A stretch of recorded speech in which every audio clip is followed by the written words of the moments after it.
Hi, welcome back to project, both on Bonneville's on the go a little bit.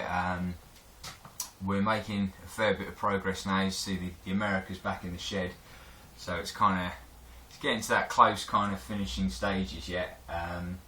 We've got some indicators that are coming, so once they're in and I've wired them in, that headlight bucket can go in. I can finish the wiring for the loom for the rear, the side mount. The little number plates arrived. There's a little surprise that I'll reveal in a little bit. That's what hopefully today's main project's going to be, is having a look at that. But in the interim, I've had a good couple of weeks riding every day with the Bonneville with the clip-ons, but and I really like it, I do. But I think I'm going to put the flat Pro taper bars back on. I knew I would, just because I'm indecisive at the moment, and I think it's more in keeping of the style of the bike that I wanted to turn this into. You know, there's a lot of cafe racer vibe stuff, and I love it. I really do like it, and I've kind of done it a bit, and I feel like I'm trying to keep one foot in the cafe racer vibe and the other foot, doing something a bit different. So I've decided, no, going with the flat bars. That's what's going to happen. So I'm going to do that first, because that's pretty quick and easy. I'm probably not going to bother filming any of it, because you've probably seen me switch bars around a zillion times now already, so it's not really for very interesting viewing. So I'm just going to turn the camera off, get this done and out of the way, get myself kind of my warm-up exercise, if you like, and then you'll join me back and we'll do a bit more of a reveal on what's happening with the America. So I shall catch you in a minute.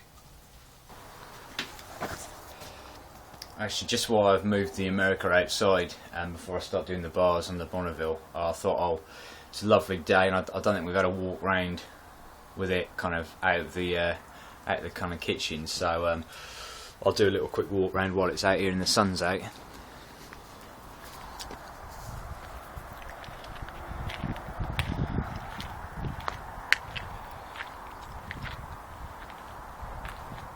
That's how she's looking now. I've still got a fair bit of finessing to do on the old rear mudguard there. It's maybe a little bit high, but I've got a feeling with what I've got planned, if that all works out, it's going to be okay. Eventually I would like to just lower the shocks a little bit, but that's just time and funds really. But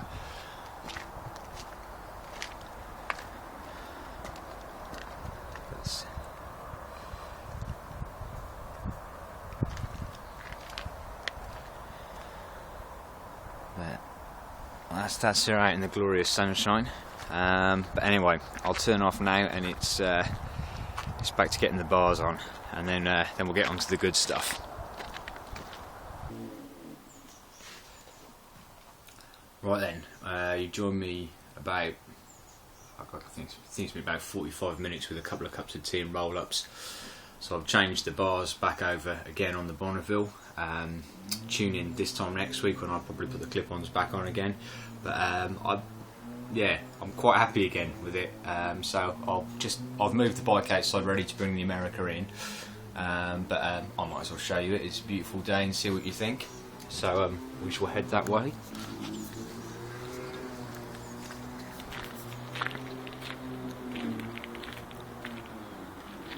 So there she go. There she is with the flat bars back on. I just think it just feels right to have it in that kind of style. I think that's what I was going for before with the whole brat style seat, and I just think those bars suit it. But I have this time just thought I'd stick the mirrors on upside down, under rather than over. Seems to have quite good visibility.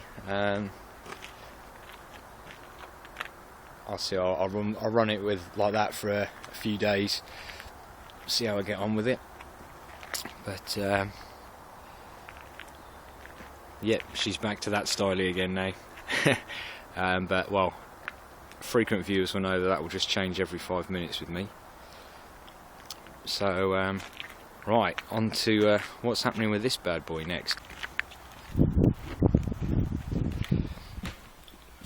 So there's our old, or the America tank. As I said, I've never been overly fond of it. I think it's a love it or hate it thing. It's just a bit bulbousy, and obviously where the binnacle is, which is no longer in use now, you've got this big dish where the sort of the wiring would sit, and I could have, you know, filled that, resprayed it, but I mean this stands quite proud.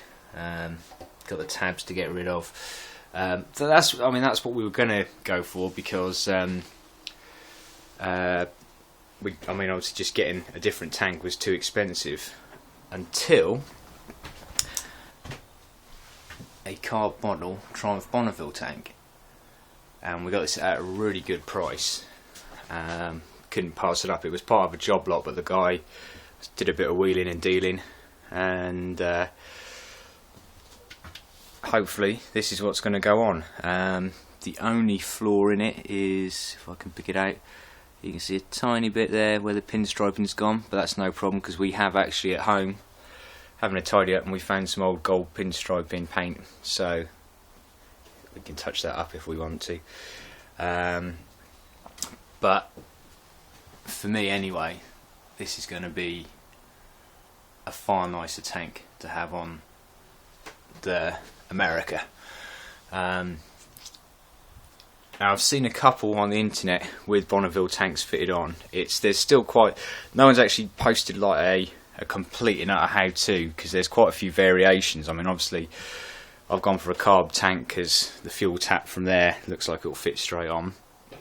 I mean, straight off the bat I knew before going in the mounting lugs are different, but I think that's going to be a case of just chopping that off, putting a hole through there and using that.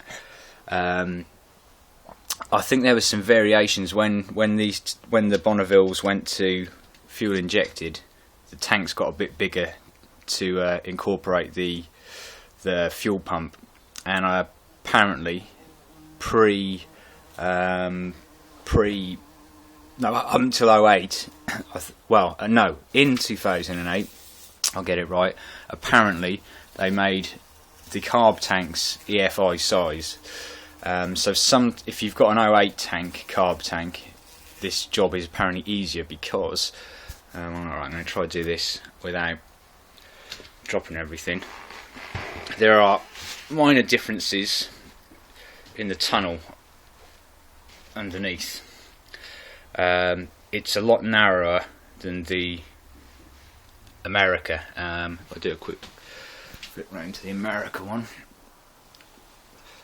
You can see now I've got I could fit a smart car in there, so it's not, at the moment it won't drop in exactly in place. The lugs where the tank kind of on the frame of the tank, there's like two lugs that stick out. They're wider on the America, so I'm going to have to trim those down, and then I can see if everything else fits. Eyeballing it, it looks like it will kind of just, but as we know with these things, it only takes a few mils out to be a bit of a pain. Whether I need to kind of squeeze out any of the tunnel or relocate any of the stuff on the backbone of the frame, I'm not sure yet. So yeah, it's all a bit of eyeballing and having a look. I mean, it wasn't a good enough deal for me to just to be able to fuck this up and not care. So it's going to be a bit of humming and hawing. But yeah, this is the next phase of the America. Yeah, well, can I call it America now? It's kind of changing shape a bit, isn't it? Yeah, right. I'm going to bring the bike back in and then start eyeballing this bad boy up properly. So I'll turn off for now and update you in a second. Okay, so the bike back in. In illustrate a little bit more clearly some of my well, not concerns, because I'm sure we can get around anything, but problems I'm going to face. These are the lugs I was talking about, so going to have to work out how much I need to chop those down so it will fit in there. That I'm not too worried about. If this all goes tits up and doesn't work, the shorter lugs I can just beef out the grooves on the old tank, so it'll still fit. Possibly where I've stuck the horn might have to move. That depends on how much clearance we've got there. And the I don't know, is that the CDI box, I guess? That there and the relays on the side there, they might just be a bit too wide, so I might have to work out how I can either put them underneath there. Don't want too much heat getting to that. Got the engine mount bolts. Hopefully that shouldn't be too much of an issue. They don't stick out too proud. So yeah, so it's going to be a bit stoppy and starty, because I'm going to be figuring this out as I go along, really. So bear with me, really, and I'll try and keep turning the camera back on when something interesting happens.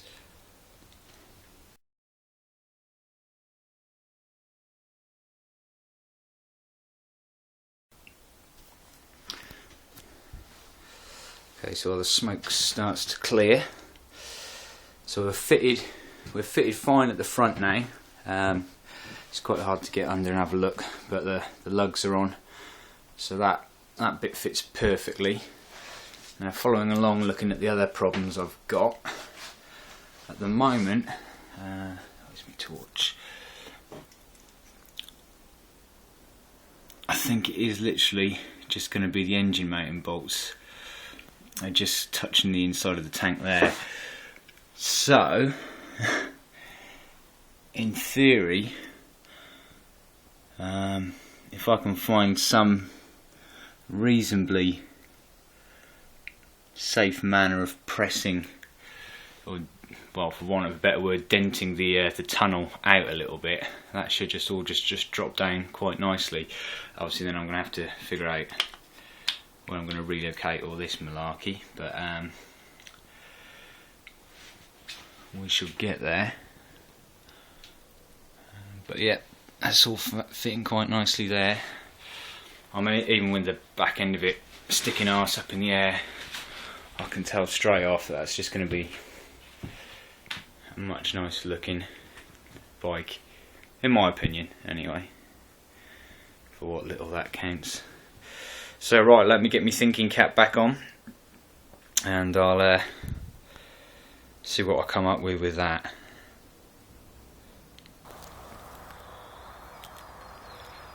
Right then, that's it in position, and I fucking love it. Actually, I really don't want to give this bike back to Jen, because I think it just looks sweet. Yeah, man, she's got to get another bike. I'm having this. And the main issues well, not issues really, the way I've managed to get it to sit straight now is I've removed, let's see from the other side a little bit better, but I've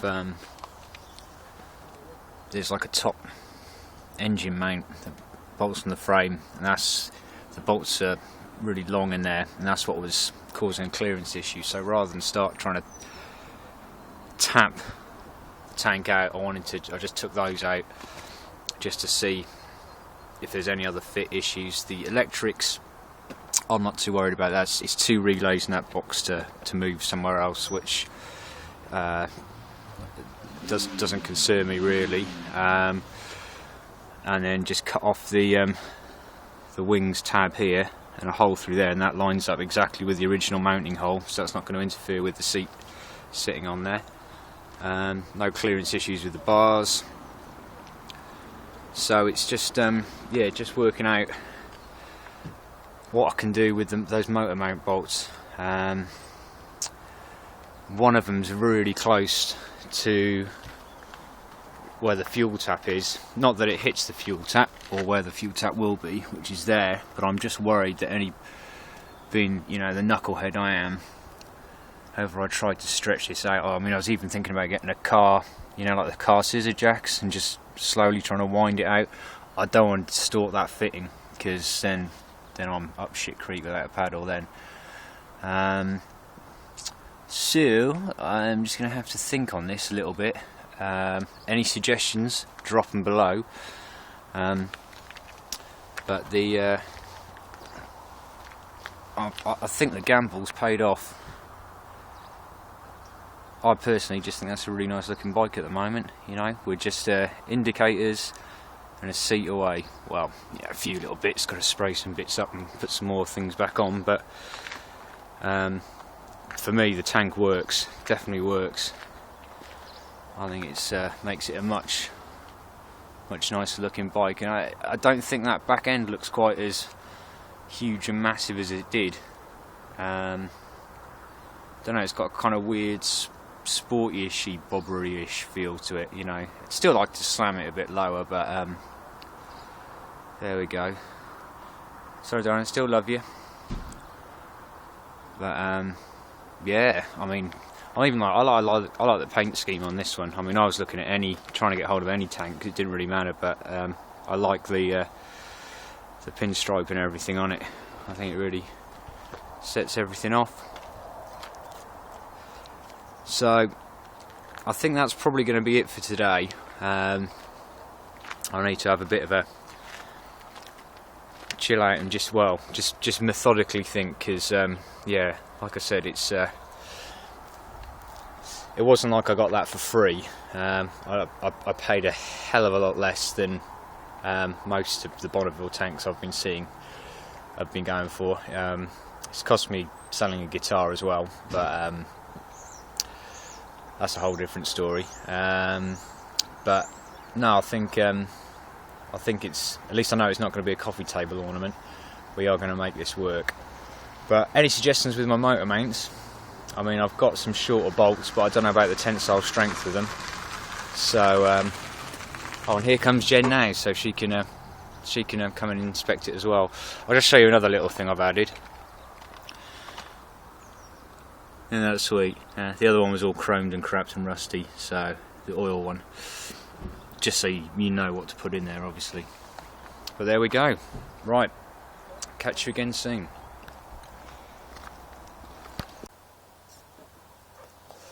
Okay, just a slight, as I've been editing the video, just before I put it on, you know, the old brain keeps worrying. That there is one of the two mounts, motor mounts that go on there. It's like a M12 bolt. I don't have any M12 bolts. The nearest I found is a M10. Now when this is on, that's sticking out quite proud, and there's probably not far off a centimetre of, just under a centimetre of thread poking through. If I was to use something like this, and this is why I'm putting this on here, because I'm asking you guys out there that know better than I. Obviously I'm going to lose height because it's a domed nut there. I've cut a little bit of the heat wadding from inside the tank, so that's given me another kind of 5mm. Obviously it's shorter. I haven't popped these ones in, but I mean I can pick up 2 of these on eBay for, you know, an M12 size. If the size is different, this is M10. And then a nylock on the other side, which is, you can see, thinner. That gives me enough clearance just to drop the tank down without having to dent the tank out. What do you guys think about using something like that? Your opinions are greatly appreciated. I'm not an engineer, I'm just a monkey in a shed, so yeah. So if you wouldn't mind dropping any comments, what you think, any solutions. I'd kind of like to try and get away with it without widening the tunnel through any brute force methods, but but not at the cost of compromising a fairly vital part. Obviously, I mean, there's lots of other strong motor mounts on there, but yeah, what do you guys think? Thanks very much, and I'll catch up with you soon.